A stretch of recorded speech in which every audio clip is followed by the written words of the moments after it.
chuột chết ở đâu? Chết thối này. Quay xong, bố làm xong, quay xong rồi tí xem chuột chết ở đâu nhá. Vâng. Đứng ra bé đeo là quay đít bố nè. Đến 20 là quá là phải tắt đi.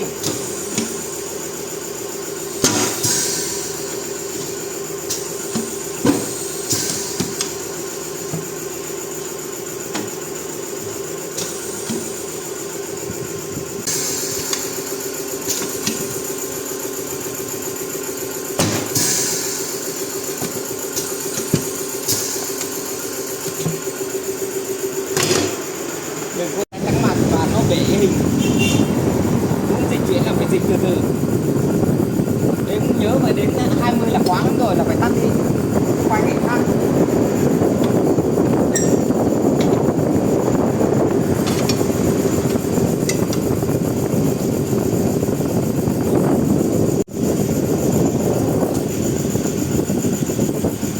Rồi xong rồi đứng xa quay cả cảnh bố đang làm luôn. Bắt cả toàn cảnh. Rồi.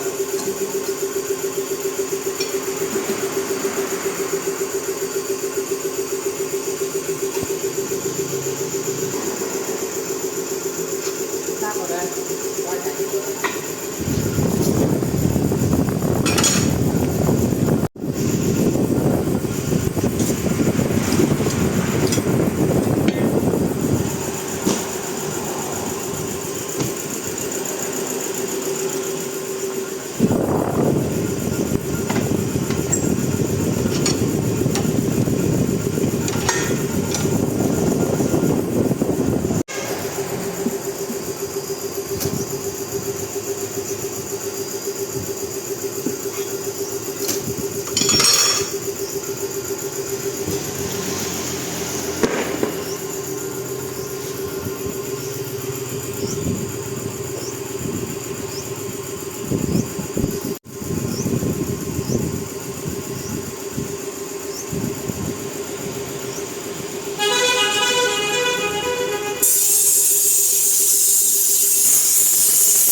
Nhớ đến 20 giây là nhiều nhất là phải tắt đi, quay cảnh khác.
Quay lại ví dụ như cái người thợ nào kém thì toàn vào người ta xem mình.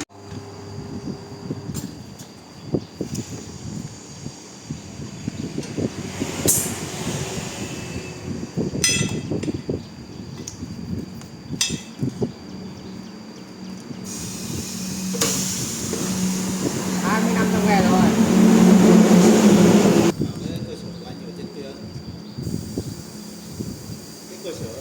Cái đấy anh bán hàng. Anh làm 20 năm này, anh đang đau lưng này, thoát vị đệm này, đi chữa con bao tiền này. Làm nghề thoát vị đệm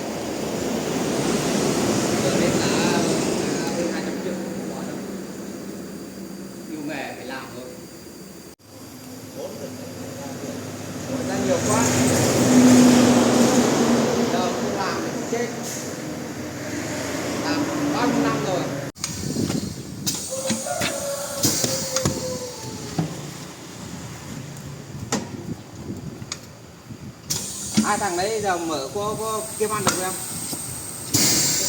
Hả? Có khách à?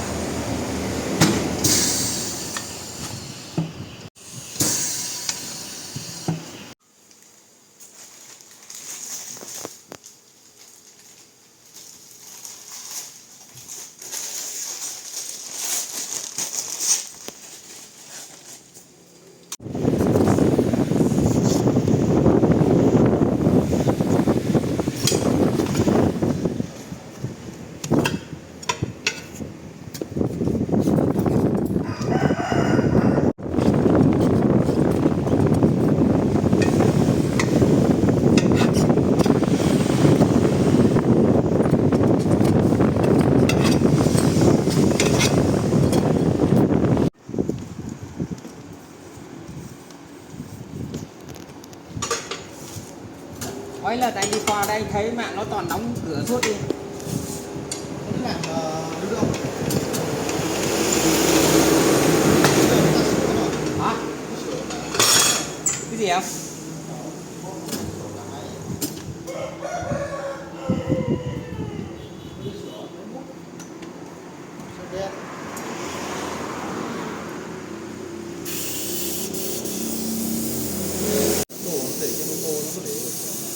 Cái ô tô đấy nó bằng cái mắt mỏi hay để cái gì ở trên đấy? Để máy móc ở trên đấy.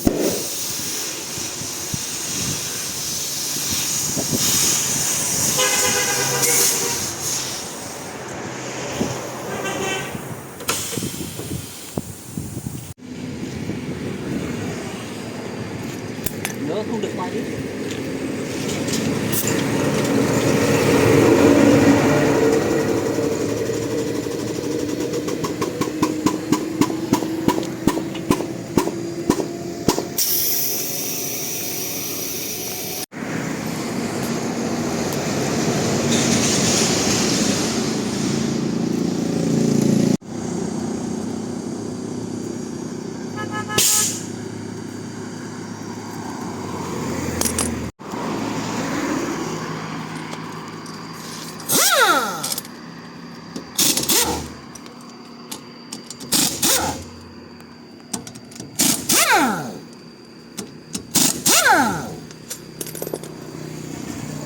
Em chạy gì?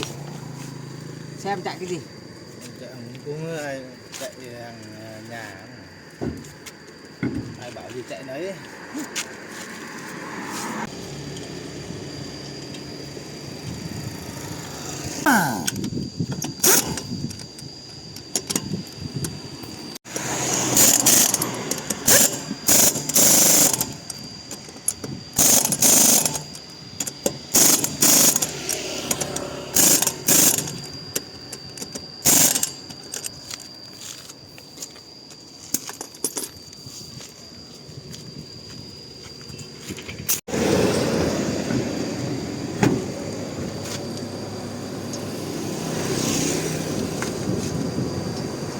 Sao nhớ lắm là phải nói anh, tại vì ở đây người ta chạy cái loại 24 là nó đua ra, mà hôm nay ấy sau này cái đợt trước nó phải, còn cái lại lắp này nó cứ khỏe được.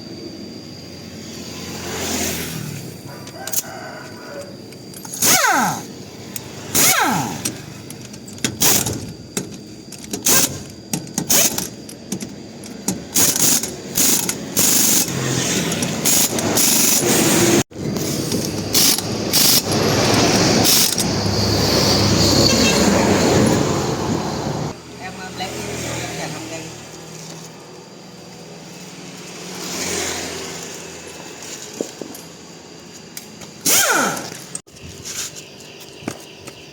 Cái gì hết luôn.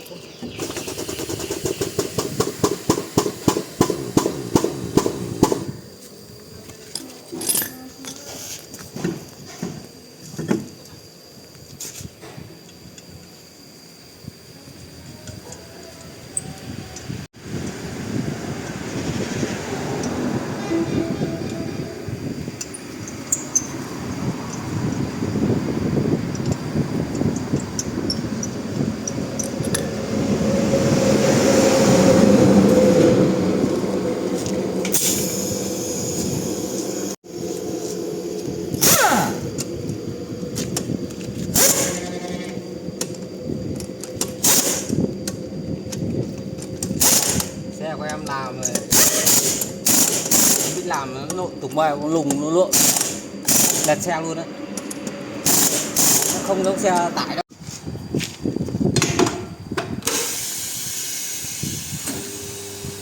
Đấy, em cũng nhìn cái thợ thao tác như anh nói bảo thuê thằng nào nó về làm được giống mình này, không có thằng thợ nào thuê đến cái chục thằng này, thuê đến cả chục thằng ấy, không thằng nào nó làm, kể cả là nó lắp anh lắp xe con này đứng máy này nó chỉ ngoài bắn rồi đi bơm thôi mà không kịp được cho kịp mà.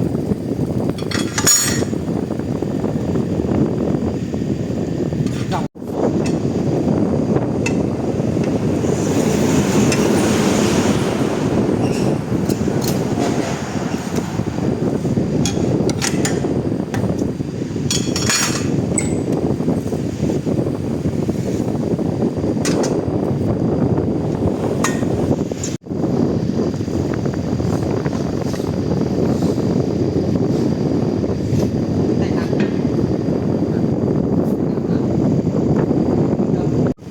cái lốp mới mà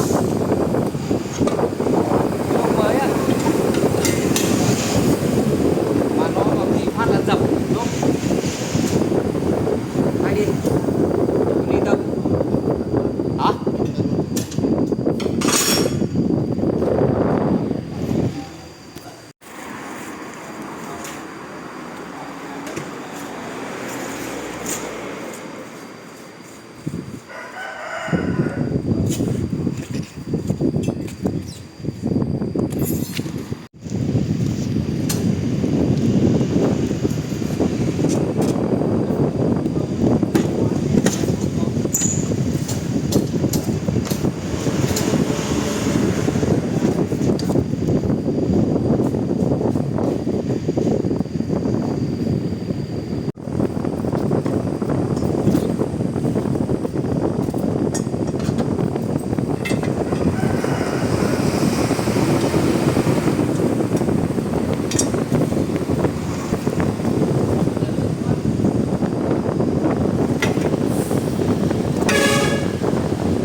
Đứng góc bên đây.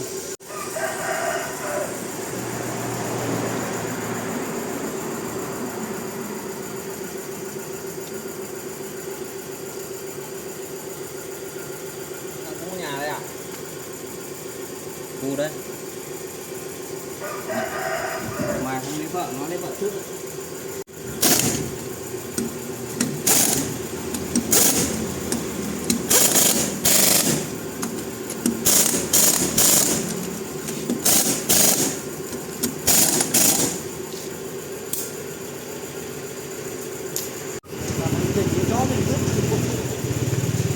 Thế đỡ mất mấy trăm.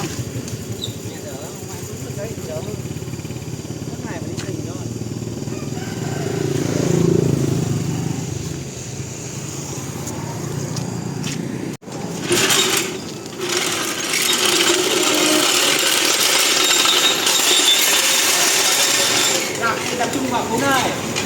sau.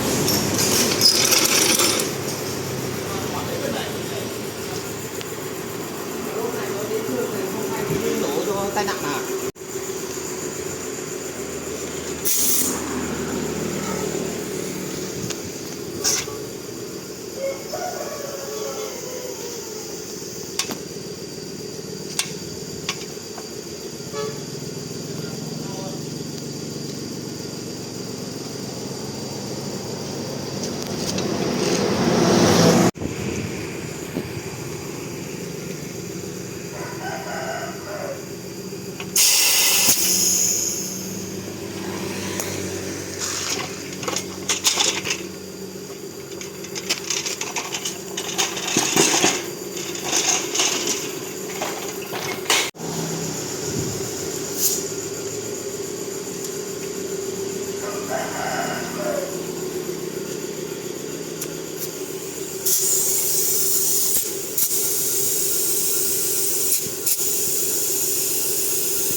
Tí này xe chạy ra khỏi đường này, quay luôn cái cạnh xe nó chạy ra nhá.